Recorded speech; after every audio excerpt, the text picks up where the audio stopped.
2.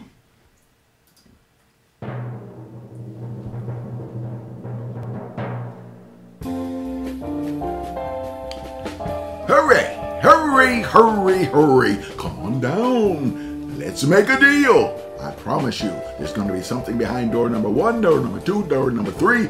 All 3 of these doors are the doors of Christianity, and behind each one of these doors are a different type of Christianity. You don't know which one you're going to get. Besides, somebody might give you something, in other words, to get you to change from one Christian to another Christian form.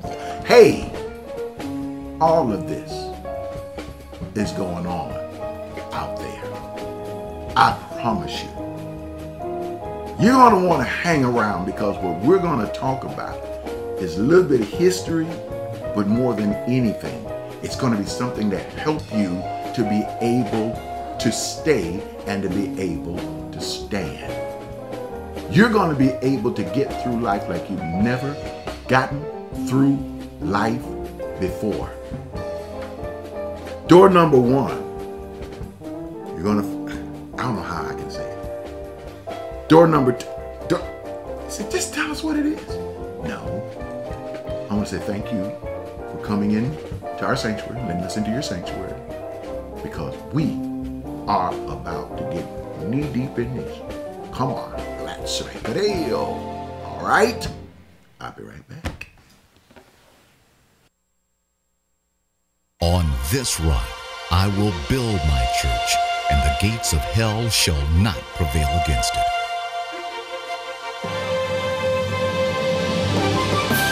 Abundant Life Cathedral Church, the church of tomorrow today. A ministry that is building the people that shape the world.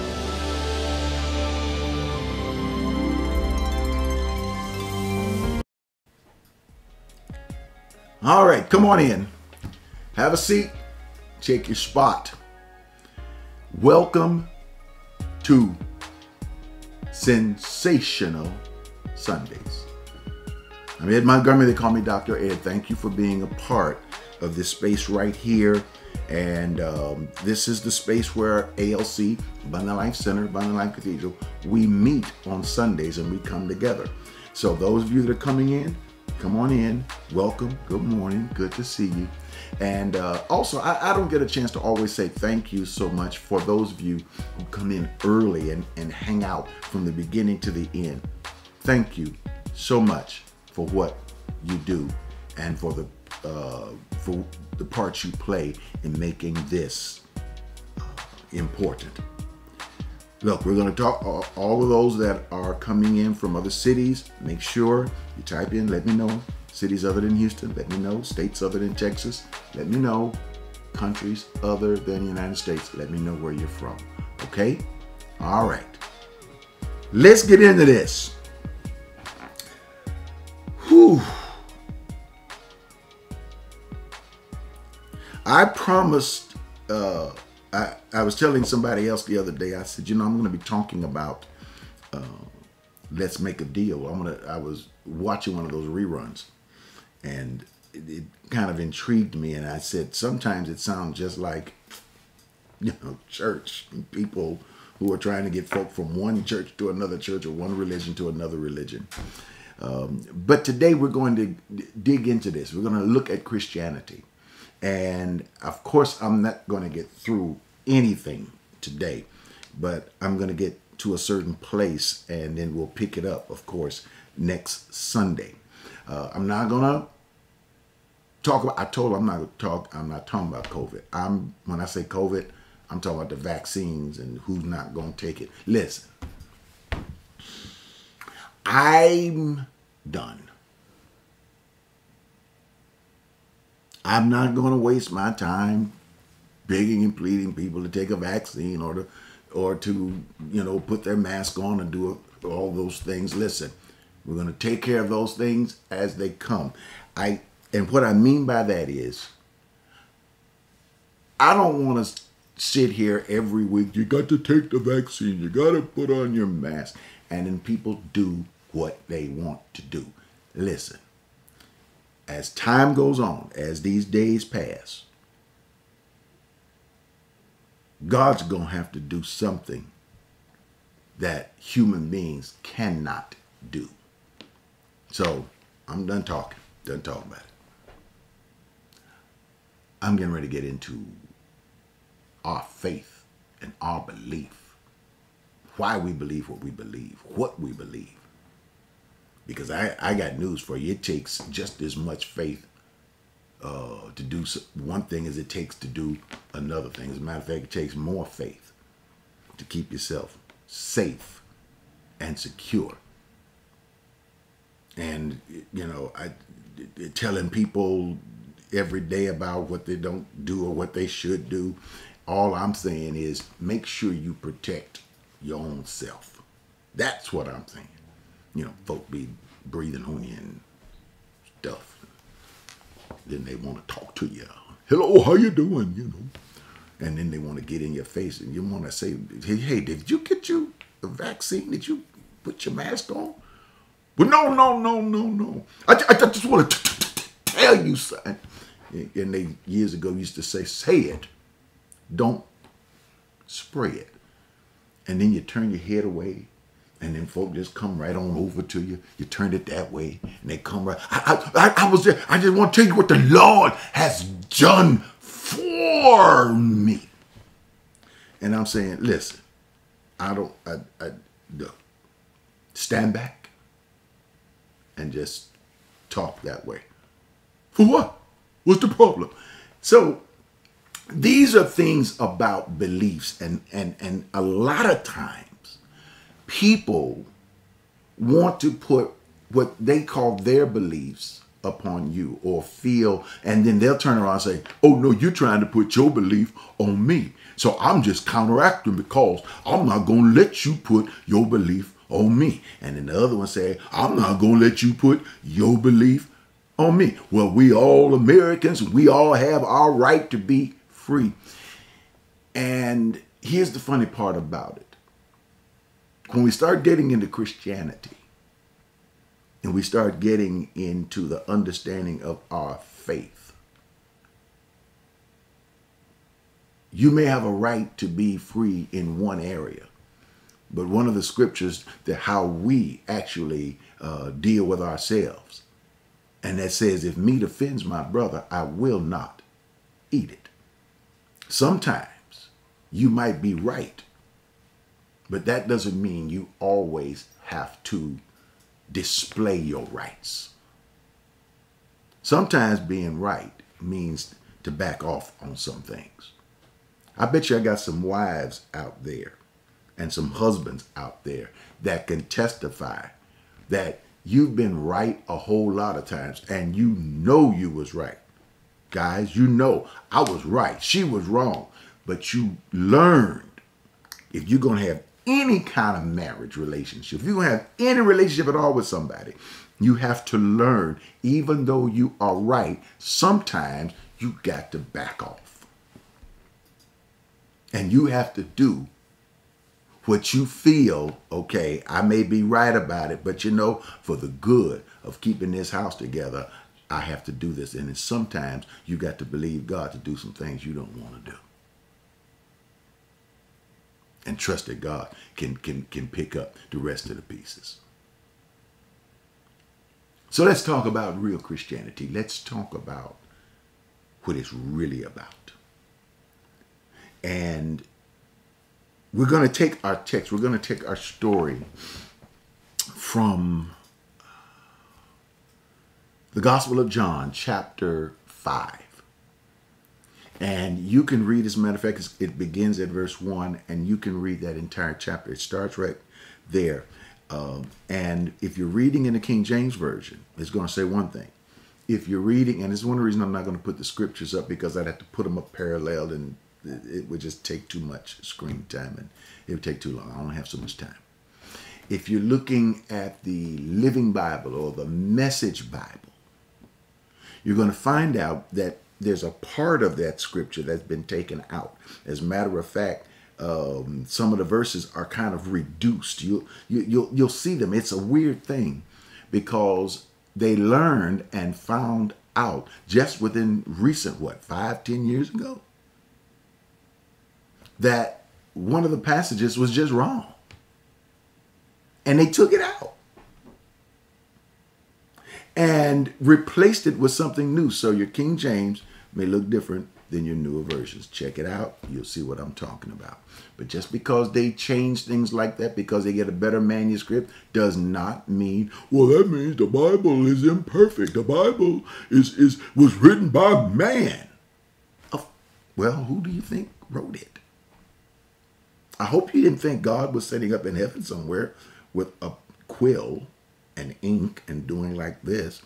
And in the beginning, I said, oh, no, I better write in the beginning, God said, because they're not going to know I'm the one writing this. No, that's not what God did. No, human beings wrote the Bible. Each one of the books of the Bible is exactly what it is. It's a book. The Bible is not in chronological order. So when we get to Matthew, Mark, Luke, and John, we're dealing with the foundations of what we call Christianity. Now, actually, Matthew, Mark, Luke, and John, when we call it Christianity, there was no Christianity at that particular time. There's a little thing that we always say to people, and it kind of makes people, huh? They raise their eyebrows a little bit. And that is when you talk about Buddha, Buddha was not a Buddhist. Buddha was a Hindu.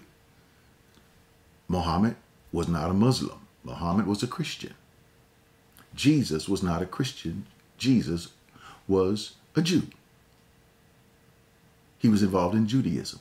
So you understand that each one of these religious leaders began in something else, where they were born. They were born into this faith. And then ultimately it became something else. Christianity, when I deal with the history of it, I don't want to go too deep. I don't want to go into a bunch of, translations and too far back. But when we get to Christianity, the history changes.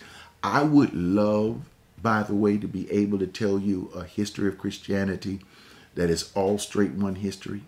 But all the history basically is the same that you'll read from the year 300 CE up until, I believe, the 1500s, which is, what is it, the 16th century. But when we get to the 17th century, this is where Christianity, and we see it once the Puritans leave England and come over here to America, now begins to change. This is where we're going to, this is where I don't want to call it a problem, but this is where the Christianity opens up, so that people of my color have a different kind of connection to Christianity than people of another color. What? That's right. This is why you're seeing such interest in the 1619 project, and why there's such a big issue about something being taught in schools or not. I'm not talking about critical race theory. That has nothing, I'm not even going there. But that's something we usually do on Wednesday nights. But 1619, when you deal with the history of what happened concerning Christianity, and how in the beginning, African enslaved people didn't particularly care about Christianity at all. They didn't want to know anything about it. They came over from Africa with Christianity and Islam. They had religions before they left. They just couldn't speak the language that was over here. So when people say, well, they gave black people Christianity, that's not true. I wish I could talk about Christian history without saying white or black, or people would love me and says, oh, Dr. A, can't you just stay away from race? But I'm not dealing with race as far as color. I'm talking, when I talk to people, the kingdom of God, we're all Christian. This is what the kingdom of God is. But race is not the color of one's skin. Race is a social construct, which means that race actually does not exist. Race is something that was made up.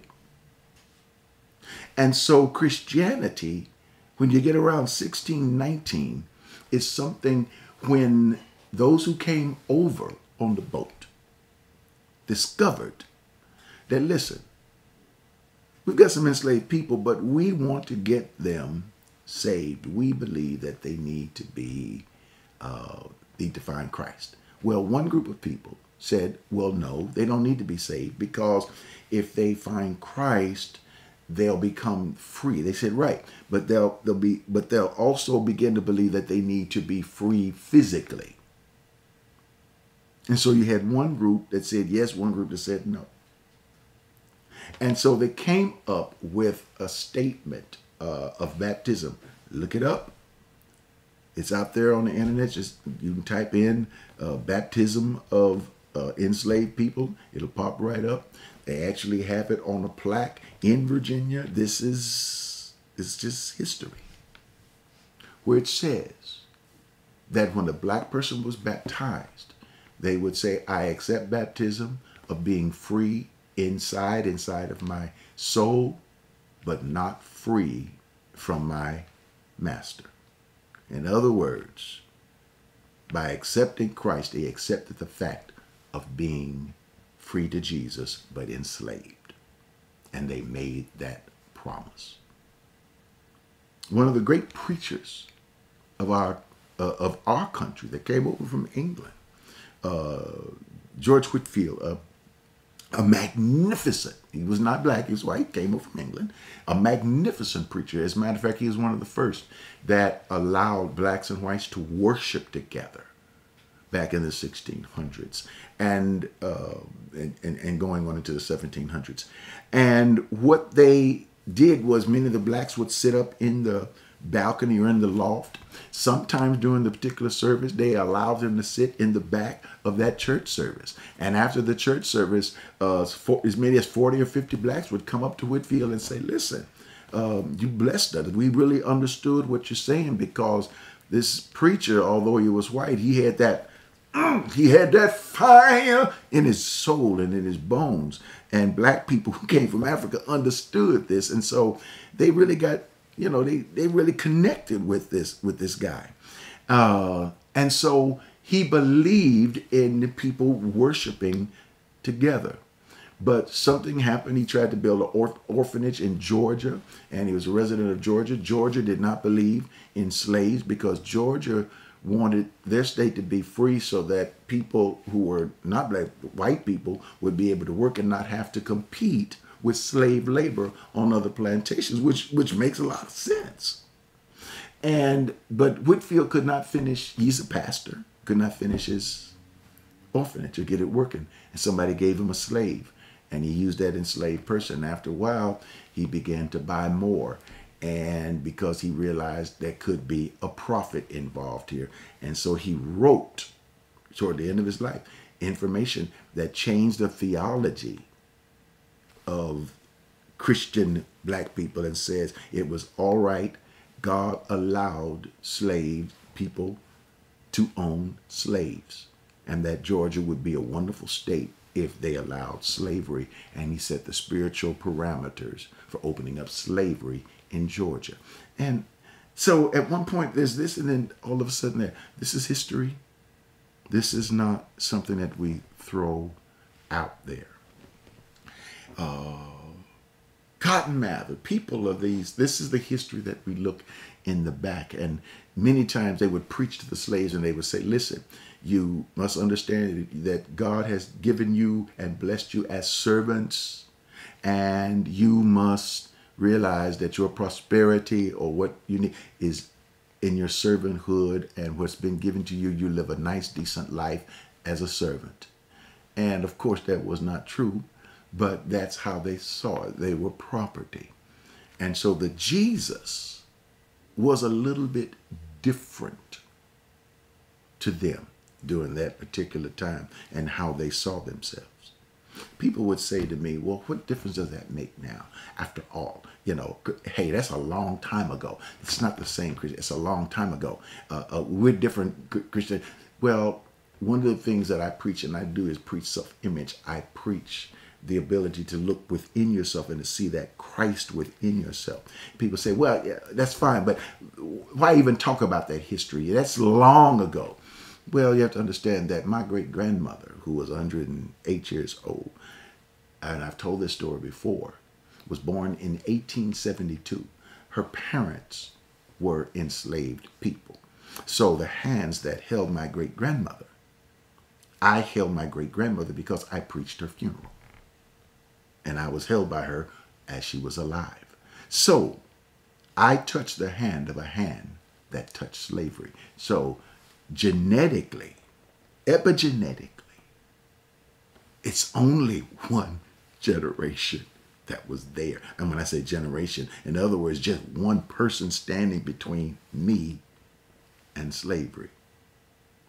So it's not something that you just throw out. We're only beginning to get this information now because this is the first time it's hit the internet. We're beginning to see more. The reason you're hearing more and more about this history is because we've never heard it before. I mean, I heard it in school, seminary growing up. I studied it all my life. We didn't teach it in church because folk kind of got upset about it. We, we'll go to another church. We don't believe all those fairy tales and things of that sort. But with that said, it is so important that we have a Christianity that does what it does. And there are three things. Here's the story. Jesus had just watching my time here. Jesus had gone to a pool. It was called Bethesda in John chapter 5. And there was a man there who had been sitting there in the same space for 38 years. 38 years. He was lame, and he goes there. And the scripture opens by saying there was a pool there. And the story goes that every season here and there, at a certain season, an angel would come down. We don't know how true this is. Who knows? We never hear of anyone who was healed there at the pool, but evidently somebody was because they stayed there for 38 years. And it says that an angel would touch the water in this pool. I guess it would vibrate it would trouble the water, and the water would move. And whoever got in the pool first would get healed. Well, this man was there. And evidently he could not be the first to get in the pool. And so they laid him there. Jesus comes along and Jesus says to him, "Do you want to get well?" And the man says, "Well, I have nobody to put me in the pool. Every time that the angel troubles the water, nobody will put me in the pool." Jesus says to him, "Rise, take up your bed, and walk." The man takes up his bed, picks up his mat. It was not a bed, not one of them, reclining thing. But he picks up his mat, rolls it up, and walks away. Then he goes to, and all of a sudden, he meets some of the religious people of the city. And they say, "What are you doing?" And he said, "I'm leaving. I'm walking out." They say, "We know who you are. You've been there 38 years. You couldn't walk. What you doing with your bed in your hand?" And he said, "This guy." And they said, "He healed me." He said, "You can't get healed. It's on the Sabbath. You can't walk around with your bed under your arm on the Sabbath. This is religion. This is our religion. Who healed you?" Man said, "I don't know who he was." And so finally, the guy leaves.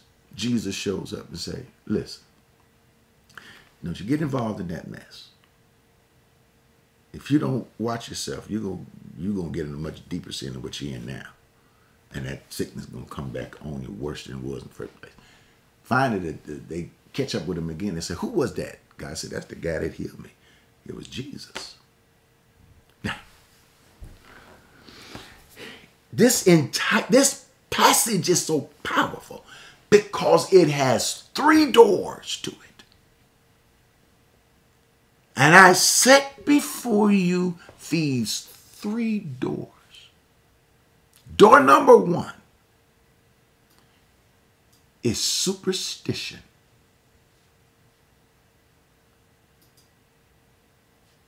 The belief of something coming down and troubling the water. Door number 2 is spirituality. The belief that something comes from within. And door number 3, sentimentality. Religion. That's either do it my way or the highway. And I'm going to tell you about door number 1. and about superstition and what that really is. And you're going to recognize that door. As a matter of fact, if I had $1, I'd give it to you. That's what religion will make you do. It'll make you pay. Change doors. But let me, before I do this, let me say this. Very quickly. I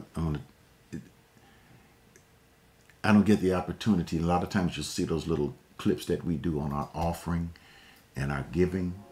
And I ask you to click that, myalc.org, and you get the opportunity to give. And the reason I do those clips is because I don't want to talk too long about, about giving or money. But I'm going to get back into this whole thing about the door. But giving is not just giving of money. Giving is giving of ourselves. ALC is about to begin its 40th year next week. That's right. No, it's second Sunday. It begins on the second Sunday of August. This is the month we began it. One thing, I'm never going to forget it. I'm never going to forget. Although we were in our building in July earlier, when we first started 40 years ago, the actual official date was that second Sunday in August. And the second Sunday in August was the 40 years ago. That Sandra and I started, and it's 40, and it's 1 year ago. Next week it'll be 1 year that Sandra transitioned from this world into the next. And this particular day is the communion. Actually, we had our last communion last year. And I'm remembering all of this because this is that time. This is the anniversary. Yeah, 1 year. And we're going to enter into 40 days of a special season of giving, I believe. Because building-wise, ministry-wise, we're about to go into a whole another place. And that's one reason I do these little commercials on giving, because I'll talk too long about it, and I don't want to talk too long about this. Other than the fact of this. Giving is not just money. It's the giving of ourselves, who we are, and why we are. It's a testimony of our journey. It's a testimony of our faith. There must be somebody calling right now. They must be getting ready to give something right now. But this is what this is. I had to stop from that, phones and everything. But remember that who and what we are. This is why we give what we give. Because it makes ALC what she is. Take a moment. Go to myalc.org. Hit that donate button. And give the best gift that you can. You can either do it right now as soon as we get off the air. And if you want to do it a different way, go directly either to our app. Many of you are watching by that app. Watching on your phone. Or you can do it and give through your phone, and that is 713-742-2035. That's 713-742-2035. Take that moment and take that time to do it. Right here, right now, on this first Sunday. I believe it'll be a wonderful blessing to you. You'll never just get back what you give. You'll give it back over and over again. All right? All right, let me go back into this.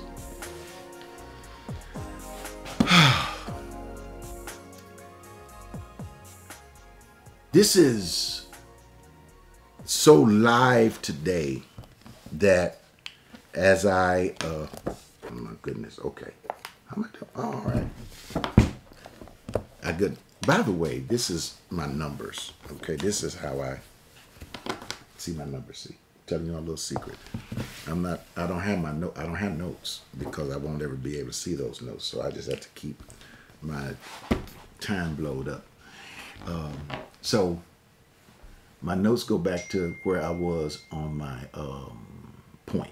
Okay, 1, 2, 3, and that is my door number 1, and that is superstition. Superstition means God out there, up there, somewhere, over the rainbow, way up.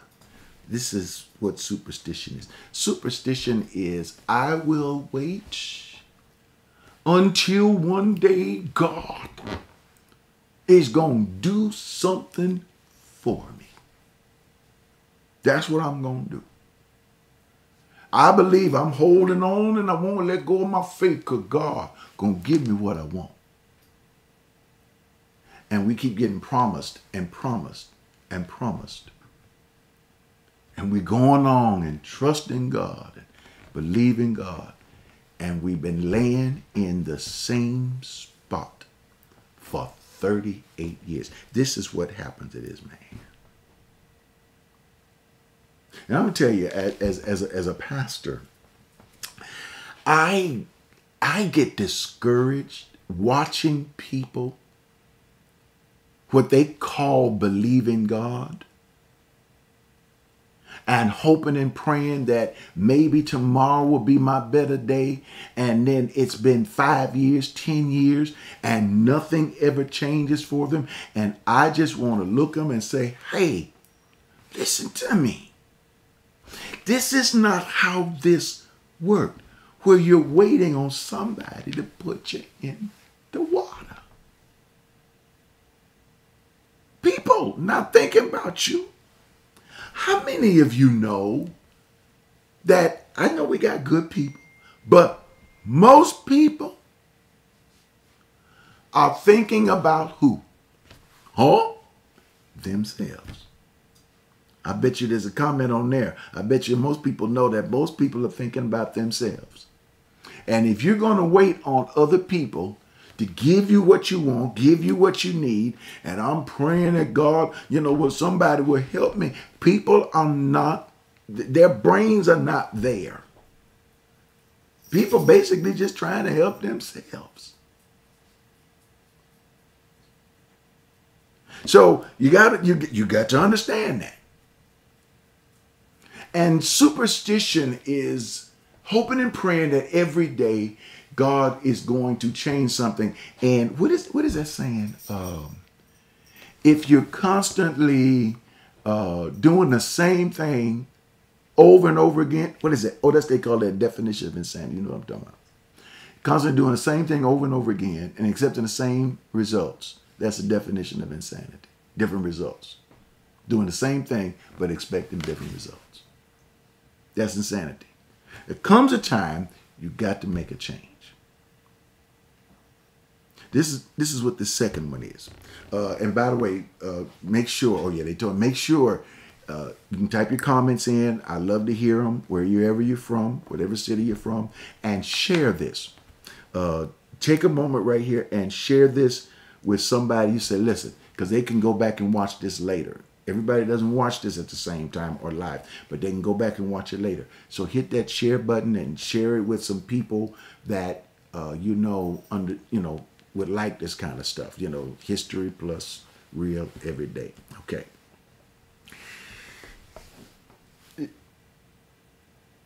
This is where Jesus walks to this man and he says to him, he says, listen, do you want to get well? Scripture says that Jesus had looked at that man and knowing that he had been there for 38 years.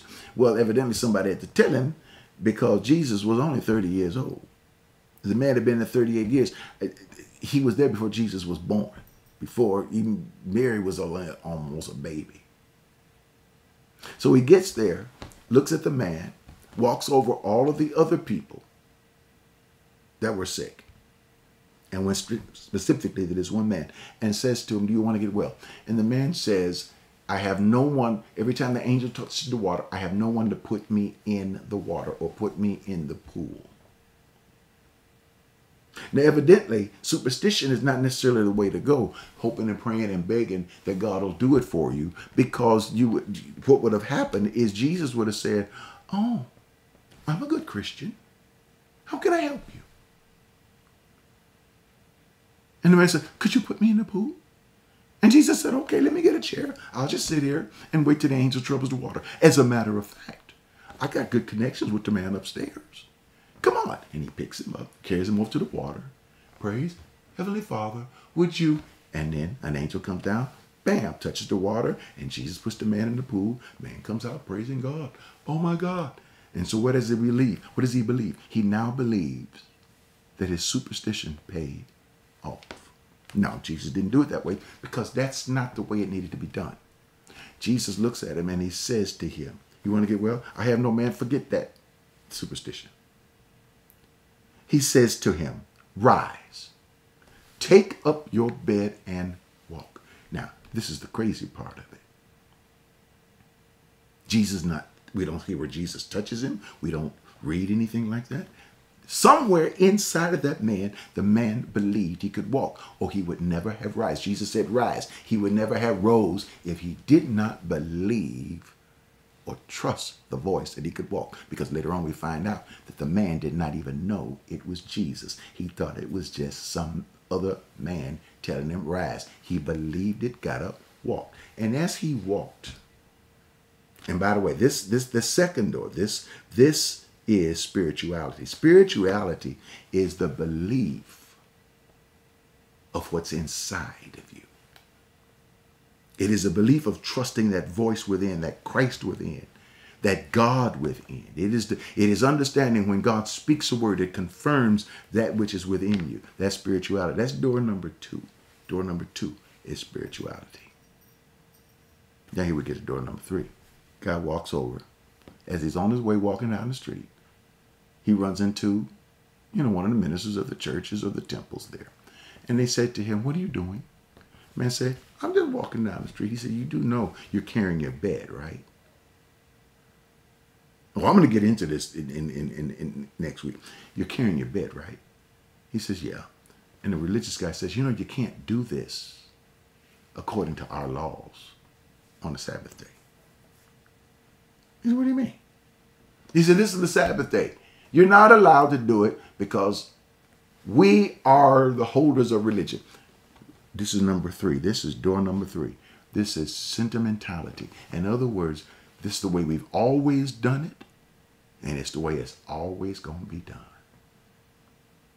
We don't care if you're healed. Put the bed down. And it's interesting. If he had put the bed down, he would have also put his healing down, and he would have stopped walking.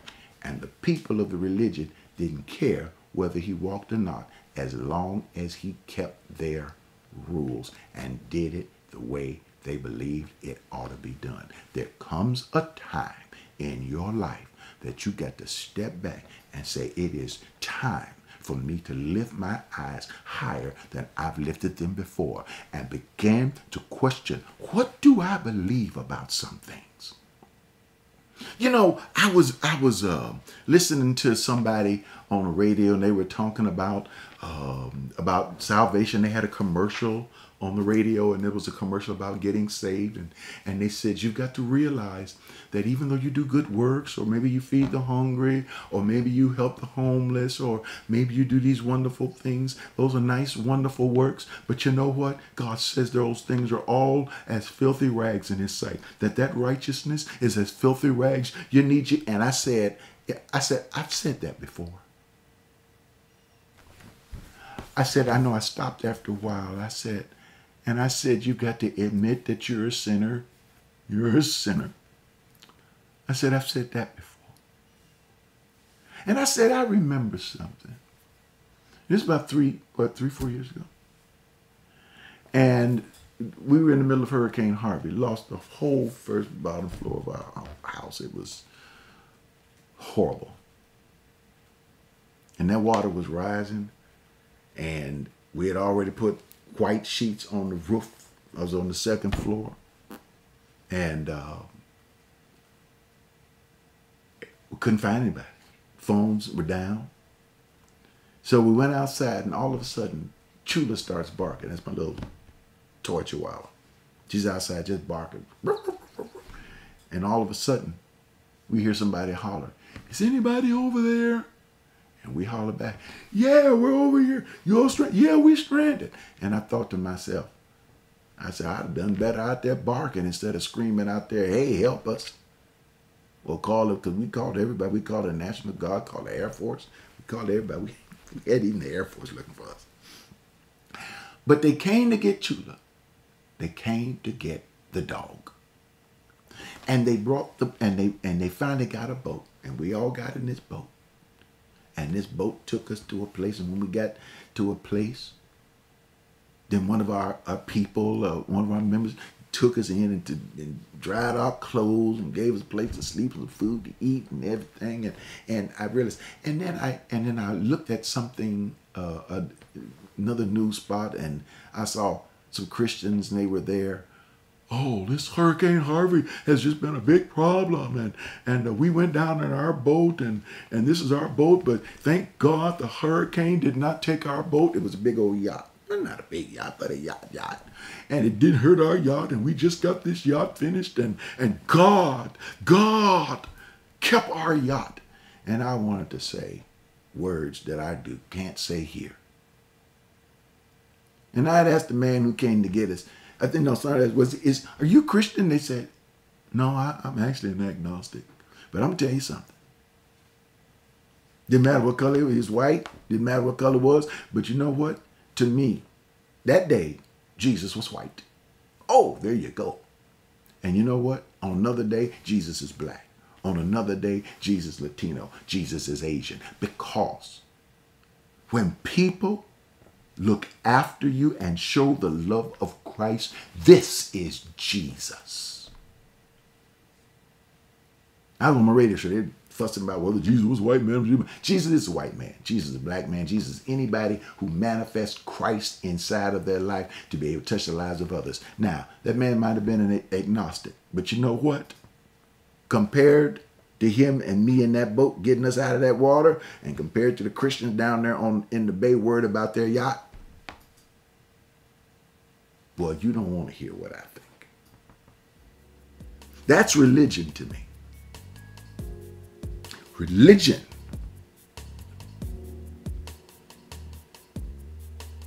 is not caring about people's right to democracy and voting and taking care of those who can't take care of themselves.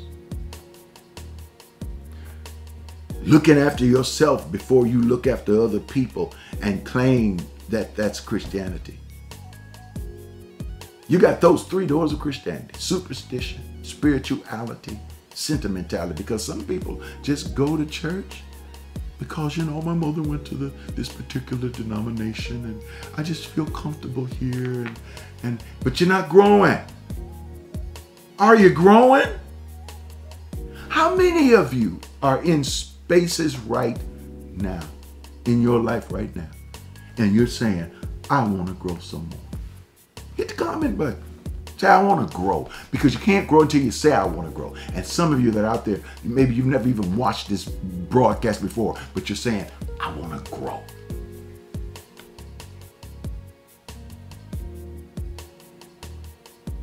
Share this with some of your friends.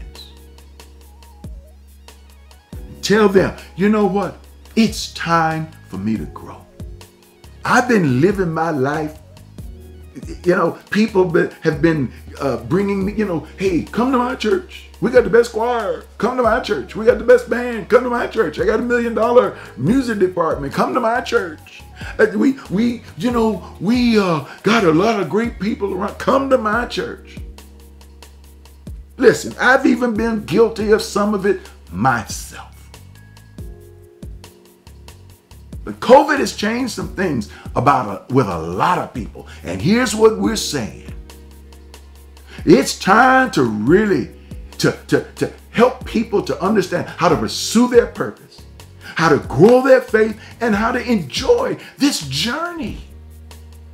No more sad Christians. And you can't buy me with your entertainment. Hey, Kanye, I love you, but I don't need you to fill up my church. I don't need to bring in celebrities just to be able to have some people there. Hey, it doesn't matter who you are, so everybody, hey, you're always welcome because we're going to be in a cool place. I'm just saying that I think we all are hungry to make this deal. And that deal is I ain't taking nothing from my journey now. I know which door I want. I'm not going to even tell you which door you ought to take. I know which door I want. Next week, I'm going to talk about these doors a little bit more in detail. Hey, if you like this today, hit the like button. Hit it right now. It's right close to you. I think there's another heart button too. Hit that heart button. Hit the like button. I don't know what other kind of button. Hit the thumbs up. They'll love that. Look, I'm going to tell you a secret. I said this, a few weeks ago? Ready? We're going to be, ALC's going to be in Katy. But it's going wait till you see how this thing is going to, how this thing is going to be. It is going to be so gorgeous. Actually, they're working on things. You couldn't get in there now anyway because they've got nails and things and all that kind of stuff on the floor, and it's not good for you to be there. But that's even good right now for us because we're trying to watch these other COVID numbers go down. They're getting the websites ready and reservations, how you're going to get in, and the button clicks and all those kind of things. They're preparing it now. One of the things I've always done, and that's always made sure that wherever we go ministry-wise, we don't go around other people. Our goal is not to, get close to other churches and to try to, that's not our style. We go where no one has gone before. And we're going to watch something. People are already calling, the buzz is already out there. They're saying, what is this place? What is it? You gotta wait. ALC. ALC will be there. I promise you. I hope I haven't got anything else. If I gotten past my time? Yep. It's gone. Look, communion, normally we do it on the first Sunday. I'm too close now. I'm going to wait. We're going to have communion together. Well, I think this is just wrong, not having communion on the first Sunday. Look, I wrote the book on communion. I'm good. You good. We're good at it. Hey, I know how to do this. Done it 40 years. Okay? All right. What else? Anything else? I think. Let me say thank you to all of you who have been giving what you have been doing. Those who have been giving through the P.O. box. All of those wonderful things. Those of you who've been giving just to me, just to say, Pastor, bless you, because we know you've been doing this for 40 years. And now you're getting ready to go into a year, into a future. Hey, without the girl, hey, we understand that. And so they've been keeping me up, keeping me in their prayers and things of that sort. So I'm way over my time. I gotta go.